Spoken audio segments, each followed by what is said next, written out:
ఒకసారి ఆలోచన చేద్దాం. క్రీస్తు మరణం వృధా కావాలా? క్రీస్తు ప్రేమ వృధా కావాలా? క్రీస్తు మనస్సు వ్యర్థమైపోవాలా? మరి క్రైస్తవులు ఏం చేస్తున్నారు ఈరోజు? సంఘం ఏం చేస్తుంది? నిద్రపోతుంది కదా. మనకు నిద్రనే వస్తుంది.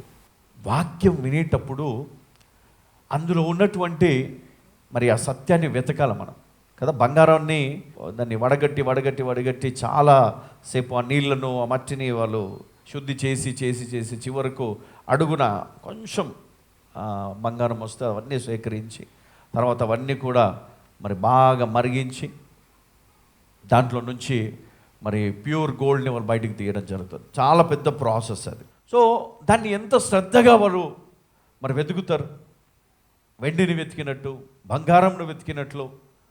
మరి ఎందుకు దేవుని వాక్యాన్ని వినడానికి మనము ఇష్టపడం? ఎందుకు అది మనకు ఒక సోదిలాగా, లేకపోతే అది మనకు భారంగా మనం ఎందుకు ఫీల్ అవుతాం? ఎందుకో చెప్పనా?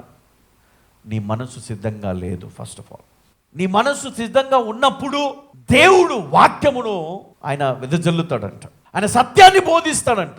మరి ఆ సత్యాన్ని మనం గ్రహించే జ్ఞానము మనం పొందినప్పుడే దేవుడు మనకు బోధిస్తాడు. చూడండి ఇక్కడ ఏమన్నాడు? మీ దోషములు మీ పాపములు మరి దేవునికి అడ్డుగా ఉన్నాయంట, ఆయన ముఖమును మరుగుపరిచాయంట. అందుకే ఆయన నీ ప్రార్థన ఆలకించటం లేదు, అందుకే నీ జీవితం మారటం లేదు ఈరోజు. అయితే ఈరోజు మనం ఏమి చేయాలంటే క్రీస్తు మనస్సును మనము కలిగి ఉండడం ద్వారా మనము ఈ దోషములు ఈ పాపములు అనే వాటికి మనం పూర్తిగా దూరం అయిపోతాం.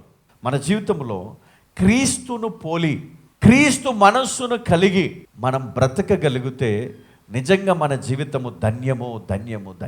హల్లెలూయా.